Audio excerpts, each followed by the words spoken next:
My wife's behavior ruined our marriage. I was watching TV when I heard the doorbell ring. I got up, walked to the door, and looked through the peephole. I wondered how she had managed to find me. I thought about just going back to the TV and ignoring the doorbell, but then I decided that if she had put that much effort into finding me, she wasn't leaving until she got what she came for. I hooked up the chain and then opened the door exactly enough for us to see each other and said, "What do you want?" "To talk to you." "Didn't my leaving tell you that I have no interest in ever seeing you again, let alone talking to you?" "I have no idea why you left. I came home and you were gone. No note, just all your stuff gone." "Bullshit. How could you not know why? You heard me when I told you what would happen if you walked out the door." "Can I come in?" I decided I'd better get this over with, unclipped my chain, step it aside, and she came in, sat down on the couch, and asked me for a glass of water. As I went to get it, my thoughts went back to the night that started it all. I had just gotten home from work and found my wife Alice dressed up. "I didn't realize we had plans for a date." "We didn't. I have a date tonight." "A date? With who?" "You don't know him." "Him?" "A guy I work with. He's new to the office and doesn't know many people yet. He wanted to go to Sylvia's birthday party, but he didn't want to go alone, so he asked me to go with him." "He knows you're married, doesn't he?" "It doesn't matter. Nothing's going to happen between us. Besides, I don't want to go to Sylvia's party alone either, and you won't go with me, so I told him I'd go with him. And you know why I'm not going. I can't stand to be around that cheater in round heels. And I don't want you to have anything to do with her." "Get used to it, Sam.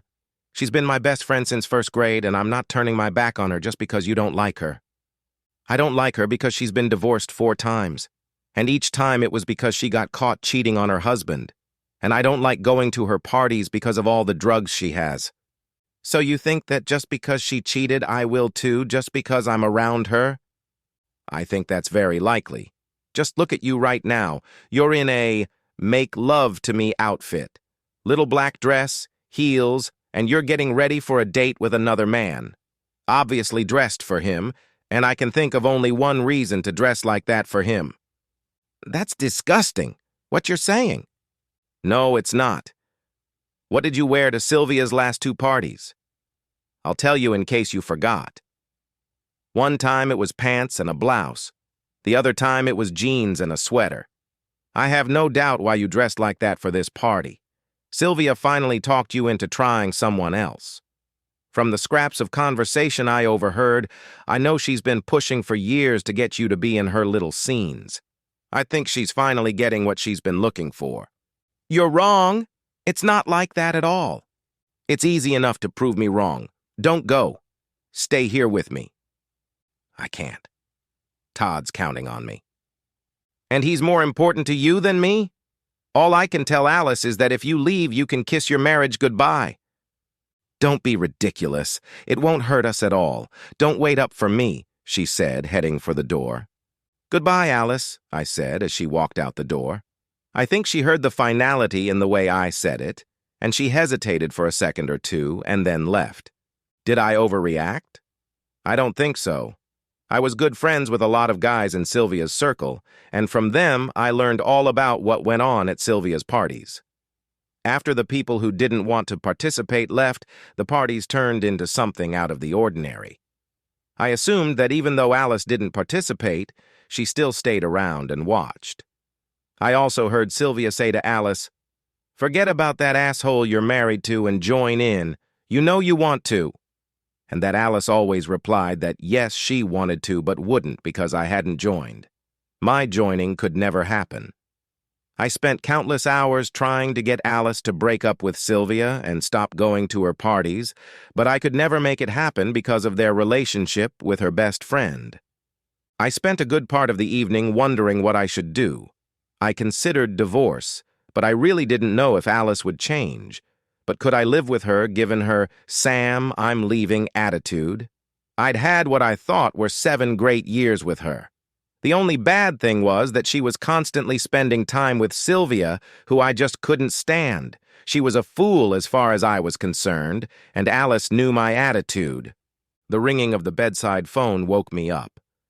And when I sat up, I saw the time on the alarm clock and wondered who would be calling me at 1 o'clock in the morning. Hello? Hey, asshole. Did I wake you up? What do you want, Sylvia? Just calling to let you know your wife finally found a real man. What are you talking about? Just what I said. Alice has found herself a real man. A man who can give her what she really needs. Here, just listen. And I heard the sounds of people making love. And then I heard, "Oh God, please make love to me." The voice was my wife's voice. I hung up the phone. 30 seconds later, the phone rang again, and I knew who it was going to be, so I picked it up and dropped it on the floor. One of the advantages of apartment living is that you don't accumulate a lot of stuff because you have nowhere to put it. I had everything I wanted packed and out in the truck in a little over an hour. I was at the motel by 3 and at the bank at 9 when the doors opened.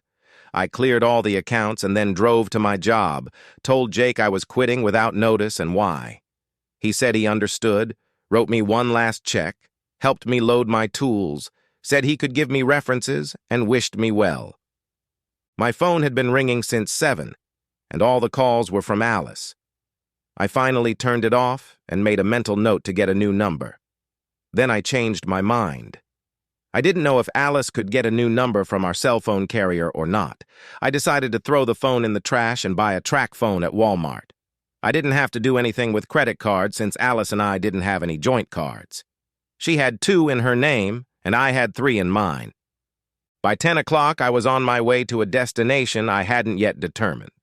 All I knew was that it had to be miles away from Alice. I finally landed in Castle Rock, Colorado. I found a job in my field and settled in to start a new life. If there was a divorce, she would know where I was. After a year, she could have used rejection as a reason. The only downside to this is that I would never know about the divorce, but it really didn't matter at the time because I had no plans to ever remarry. The next 2 years passed and life was good. I dated some women and had a friend with benefits.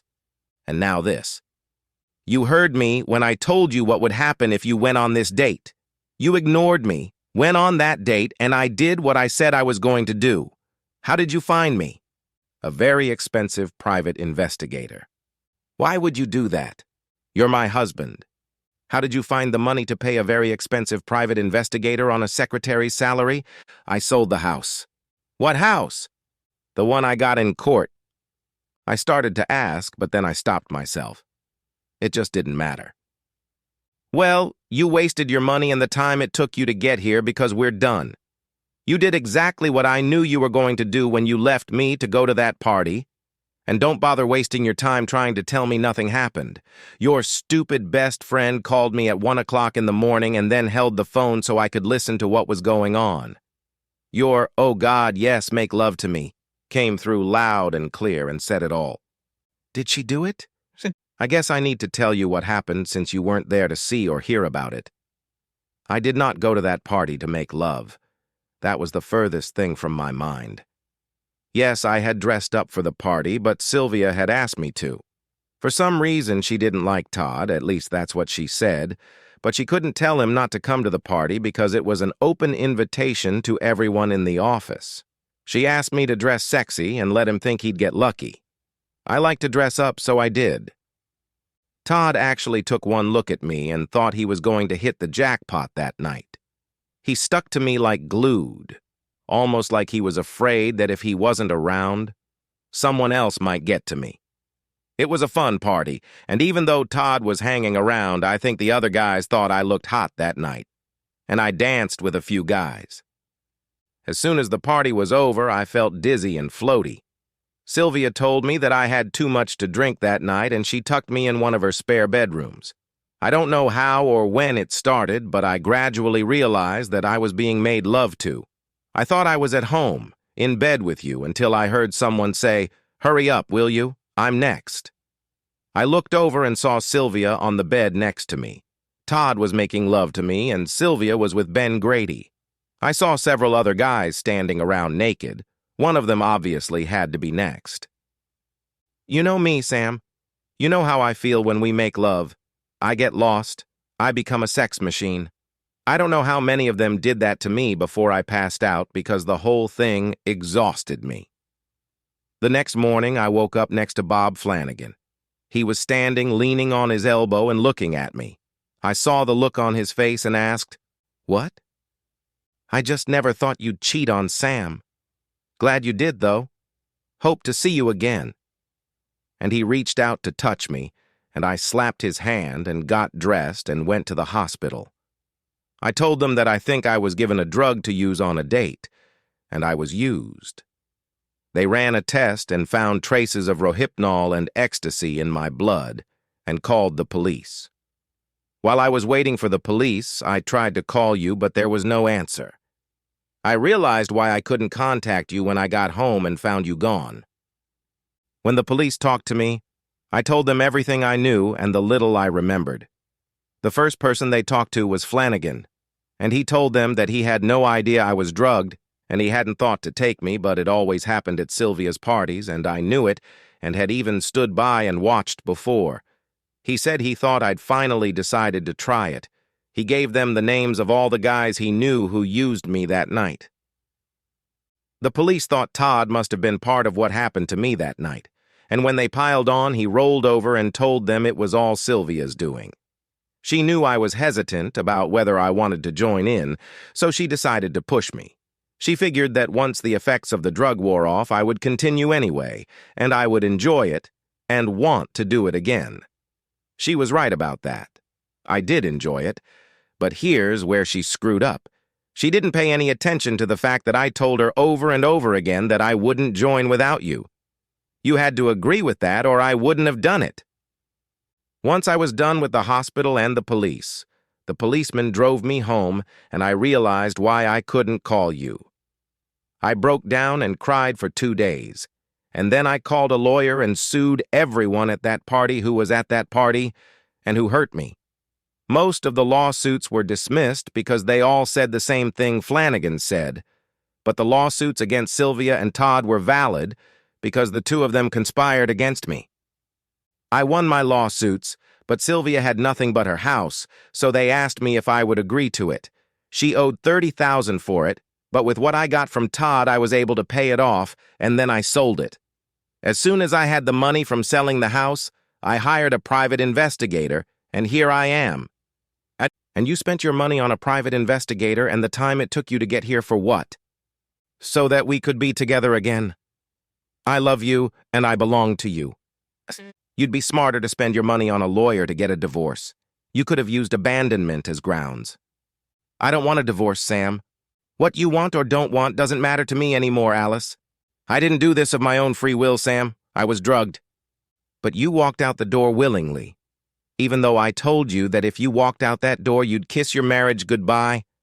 Well, you ignored what I said and walked out. Again, the way I left should have told you that you wasted your time and money to get here. I have to be here if I want us to get back together. You're not paying attention to what I'm saying now about what you did the night you left me. Pay attention, Alice. I don't want you. You can't get us back together because I emphasize, don't want to get back together with a woman who is capable of doing what you did. Sam, can't you understand that I didn't do this of my own free will? I was drugged and used. You're the one who doesn't understand, Alice. This isn't what happened at Sylvia's, although I expected it to happen and I warned you it might happen. It's what you did the moment you walked out the door to go to Sylvia's. It was the total disrespect you showed me before you left for your date. Your, "Don't be ridiculous, Sam. It won't hurt us at all." As you walked out the door to go on a date with another man killed any us there might have been. Now please leave. I have to get ready for dinner. I'm hungry. I'm going to eat with you, and we can talk. I'm going to convince you that you're wrong, that we can't put it all together. Her words were no sooner silenced than the front door opened and an extremely beautiful blonde woman walked in, shouting, "I'm home, baby. What's for dinner?" Then she saw Alice and asked, "Who's that?" "It's Alice. You've heard me talk about her once or twice. Alice, this is Beverly. Beverly surprised Alice when she walked over to her, leaned over, hugged her, and said, "Thank you for sending Sam to me," and then turned to me and asked, "What's for dinner?" "I think we'll go out. I've made reservations at Angelo's. I'm going to go change. It was nice to meet you, Alice. Maybe we can get together sometime and compare experiences." And then she headed for the bedroom. "You need to leave now, Alice. I need to change for dinner." "Does she know you're married?" "She knows. You need to let her know that I'll fight for you, Sam." "Wake up, Alice. For you to fight for me, you'd have to spend time with me, and that's just not going to happen. Get divorced and find yourself another man. And when you do, don't take the garbage you brought on me." Tears were streaming down her cheeks when she said, "Sam, why can't you realize that I didn't cheat on you? I was drugged. So what?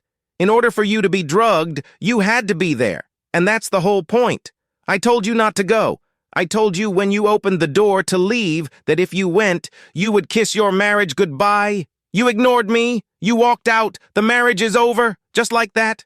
Now please leave. I have to get ready for my dinner date." "I'm not going to divorce you, Sam. And you need to tell your girlfriend that. She's never going to be able to marry you. She can't marry me anyway. She's already married and in the same boat as me. Her husband won't give her a divorce, and she won't spend money trying to get one. I'll go, but I won't go far. I can't get you back from a long distance, so I'm moving here. I'm going to get you back." "Nonsense, Alice. I've said it several times, and you need to get it into your head that I mean it. I don't want you. Now go." She cried, but she left. Bev came into the room and she looked radiant. "Why aren't you ready? Decided not to go?" "No. It just took me longer to get rid of her than I thought." "Is she gone for good?" "She must be. I made it very clear to her that I wanted nothing to do with her." "That's good, because I'm not going to let you walk away from me." I smiled at that and said, 10 minutes and I'll be ready. The end. Subscribe to my channel. Thank you.